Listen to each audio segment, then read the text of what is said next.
Welcome everyone to the second game of the ChessBase India Originals death match between Anish Giri and Vidit.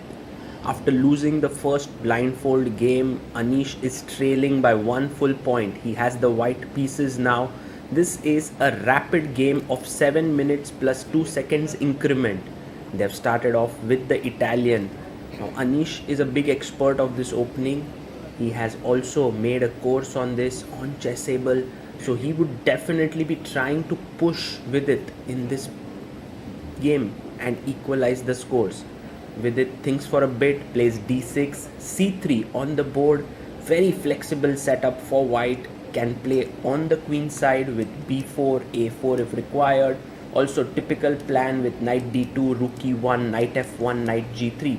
You can see with it taking his time in the opening, trying to figure out what he wants to do. First goes h6 so that bishop g5 ideas are stopped. Rook e1 played here by Anish, and now with it castles it out.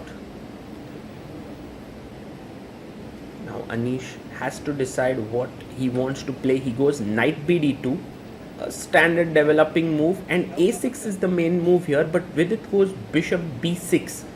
Now this allows in some lines for the knight to go to c4 and attack this bishop. Knight g4 played by Vidit, already taking on the fight. The f2 square is attacked. Anish goes rook e2. Will Vidit play f5? Has to prepare it because it's pinned right now, and he does it. He goes king h8. Now if Anish goes h3, then f5 can be a big idea here. Look at this, h3, f5.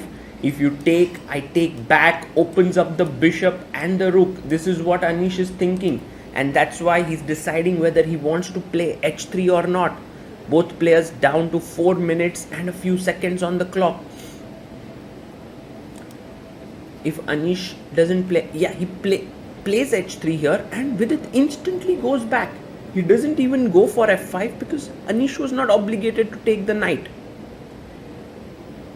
And now Anish is very happy that he's going to win the bishop here on b6. He goes knight c4, but with it plays this nice intermediate move. Now a4 would keep the pressure in the position, but Anish jumps in to take the bishop.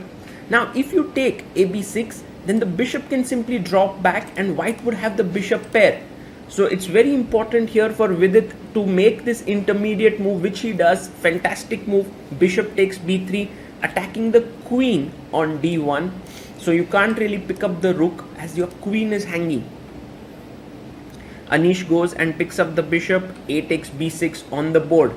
Now what is stronger, the bishop on d2 here or the knights for black? That has to be seen. Queen d7. Black's position here very solid, but Anish is pressing for an advantage with d4. He has the space. Nice little move there, d4. Also with it slightly low on time, e takes d4. Now you can take back with the pawn, but then with it would go d5, e5 and knight e4. That's a typical idea in such positions.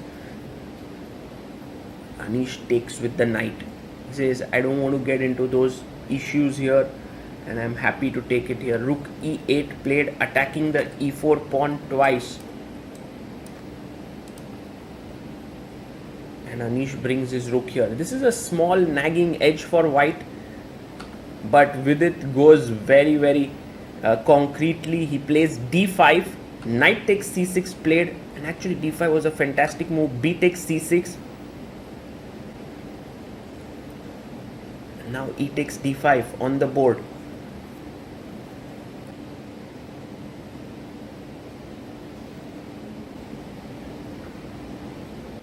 Going to be a battle of of queen and knight versus queen and bishop. Rook e2, and he takes back. A3 played, rook e8 on the board.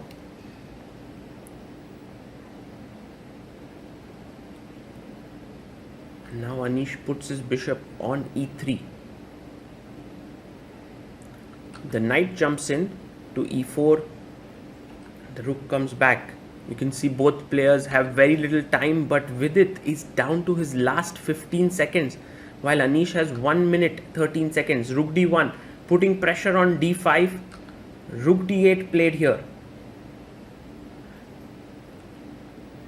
Queen to b4. There could be some ideas of queen takes e4 in the position. c6 played. And now a4. Hitting the structure. b takes. Queen takes a4. And fantastic move under time pressure by Vidit. Attacking b2. And he goes after the b2 pawn. Anish plays b4. He's keeping a minute's edge on the clock. But Vidit has been absolutely accurate here, not giving any advantage to his opponent. You can see there Anish not very sure about what needs to be played. Queen comes up to d3. Where is the weakness in black's camp that you want to attack? It's actually the c6 pawn, but it's not at all easy to attack it. And c4 is now sort of an invitation to accept a draw, because now we are into a queen and rook endgame. Takes. And Vidit had just 1 second left on the clock. Oh my god, he was so close to blundering there. That's why Anish keeping the queens on the board, hoping that Vidit will blunder something, but Vidit keeping his nerves there. Great work by him, but will he manage to do that for how many moves? There you can see he's finding all the best moves in the position. Check, king h2. And now he's got a bit more time. f3, queen comes and centralizes itself. And I think Anish there sort of agreeing to a draw now. And both players exchanging the pieces there. And a draw, but there's no draw offer. And Anish says, okay, he's trying to figure out which is the best way to repeat. And finally both the players repeat there, and a draw is agreed. Vidit leads 1.5 in the match still.